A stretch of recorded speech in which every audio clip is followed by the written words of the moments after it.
Hi friends, എല്ലാവർക്കും ഷൈലാസ് ക്രിയേറ്റീവിൻ്റെ പുതിയൊരു വീഡിയോയിലേക്ക് സ്വാഗതം. ഇന്നിവിടെ ഞാൻ തയ്യാറാക്കാൻ പോകുന്നത് ഒരു ഇഞ്ചിക്കറിയാണ്. ഇത് ഒരാഴ്ച വരെ നമുക്ക് കേടാവാതെ ഉപയോഗിക്കാം. അതിനായിട്ട് ഞാനൊരു 250 ഗ്രാം ഇഞ്ചി ഇവിടെ എടുത്തു വെച്ചിട്ടുണ്ട്. ഇത് നല്ലതുപോലെ കഴുകി തൊലി കളഞ്ഞ് കനം കുറച്ച് വട്ടത്തിലരിഞ്ഞെടുക്കണം. ഇതിലേക്ക് ആവശ്യമായിട്ട് ഞാനൊരു 3 പച്ചമുളക് വട്ടത്തിലരിഞ്ഞ് വെച്ചിട്ടുണ്ട്. 2 തണ്ട് കറിവേപ്പിലയും എടുത്തു വെച്ചിട്ടുണ്ട്. ഇതിലേക്ക് ആവശ്യമായിട്ട് പൊടികൾ എടുത്തു വെച്ചിട്ടുണ്ട്. ഒരു നെല്ലിക്ക വലുപ്പത്തിൽ വാളൻ പുളി വെള്ളത്തിലിട്ട് വെച്ചിട്ടുണ്ട്.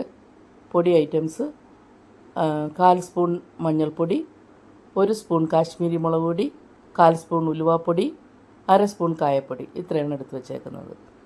ഇനി നമുക്ക് ഇഞ്ചി ഒന്ന് വട്ടത്തിലരിഞ്ഞെടുക്കണം. ഞാനിവിടെ ഇഞ്ചി എടുത്ത് വെച്ചിട്ടുണ്ട്. ഇത് മൂപ്പിക്കാൻ ഒരു കടായി എടുത്ത് അടുപ്പത്ത് വെച്ച് നമുക്ക് ആവശ്യത്തിന് വെളിച്ചെണ്ണ ഒഴിച്ചു കൊടുക്കാം. വെളിച്ചെണ്ണ നന്നായി ചൂടാകുമ്പോൾ നമുക്ക് ഈ ഇഞ്ചി ഇതിലേക്ക് ചേർത്ത് കൊടുക്കാം. ആദ്യമായിട്ട് എൻ്റെ ഈ വീഡിയോ കാണുന്ന ആരെങ്കിലും ഉണ്ടെങ്കിൽ ദയവായി ഒന്ന് സബ്സ്ക്രൈബ് ചെയ്തേക്കണേ, ലൈക്ക് ചെയ്യാൻ മറക്കല്ലേ. ഇത് നന്നായിട്ടൊന്ന് ഇളക്കി നമുക്ക് ഒന്ന് വറുത്തെടുക്കണം. ഇതിപ്പോൾ ഏകദേശം ഒന്ന് വാടി വന്നിട്ടുണ്ട്. ഇത് നല്ലതുപോലെ ഒന്ന് മൂത്ത് വരണം. ഈ സമയത്ത് നമുക്കൊരു നനവില്ലാത്തൊരു പാത്രം എടുത്ത് അതിലോട്ട് ഈ വറുത്ത ഇഞ്ചി ഒന്ന് കോരി വെക്കാം. ഇതൊന്ന് നമുക്കൊന്ന് തണുത്ത് കഴിയുമ്പോൾ ഒന്ന് പൊടിച്ചെടുക്കണം. ഇപ്പോൾ എണ്ണ ഇത്തിരി കൂടുതലുണ്ട്. നമുക്ക് ഇത്ര എണ്ണ വേണ്ട, കുറച്ച് എണ്ണ നമുക്കങ്ങ് മാറ്റി വെക്കാം. ആവശ്യത്തിനുള്ള എണ്ണ മതി. ഈ എണ്ണയിലേക്ക് പച്ചമുളക് അരിഞ്ഞതും കറിവേപ്പിലയും കൂടി ഇട്ടൊന്ന് മൂപ്പിച്ചെടുക്കണം. ഈ സമയം നമുക്ക് ആ വറുത്ത് വെച്ചിരിക്കുന്ന ഇഞ്ചി ഒന്ന് പൊടിച്ചെടുക്കാം. ഇഞ്ചി അവിടെ പൊടിച്ച് വെച്ചിട്ടുണ്ട്. ഇനി ഈ പൊടി ഐറ്റംസൊക്കെ ഇതിൽ നമുക്കൊന്ന് ചേർത്തൊന്ന് അതിൻ്റെ പച്ചപ്പ് മാറുന്നത് വരെ ഒന്ന് ഇളക്കി കൊടുക്കാം. നല്ലതുപോലെ ഒന്ന് ഇളക്കി യോജിപ്പിച്ചിട്ട് നമുക്ക് പുളി പിഴിഞ്ഞ വെള്ളം ഇതിലോട്ട് ചേർത്ത് കൊടുക്കാം. പുളി പിഴിഞ്ഞ വെള്ളം ഇതിലോട്ട് ചേർത്തിട്ടുണ്ട്.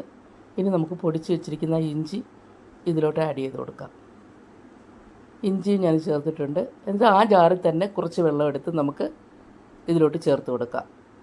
ആവശ്യത്തിനുള്ള വെള്ളം ഈ പരുവം മതി. ഇനി നമുക്ക് 1/2 സ്പൂൺ ഉപ്പും കൂടി ഇതിലേക്ക് ചേർത്ത് കൊടുക്കാം. ഉപ്പ് ആവശ്യത്തിന് ചേർത്ത് കൊടുക്കണം.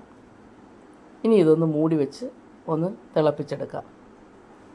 ഇപ്പോൾ ഏകദേശം ഒരു പരുവായിട്ടുണ്ട്. ഈ സമയത്ത് നമുക്കൊരു 1.5 സ്പൂൺ ശർക്കരപ്പൊടി കൂടി ഇതിൽ ചേർത്ത് കൊടുക്കാം. ആ ഉപ്പൊക്കെ ഒന്ന് ബാലൻസ് ചെയ്ത് ഒരു ടേസ്റ്റ് ഒന്ന് കൂടി വരാനായിട്ടാണ്. ഇത് ഓപ്ഷനിലാണ്, ആവശ്യമുള്ളവർ ഉപയോഗിച്ചാൽ മതി.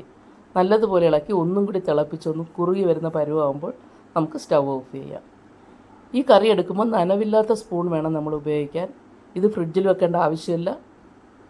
ഇത് ഒരാഴ്ച വരെ കേടാതെ ഉപയോഗിക്കാം. ഇത് നിങ്ങൾ തീർച്ചയായിട്ടും ഒന്ന് ട്രൈ ചെയ്യണം. Thanks for watching.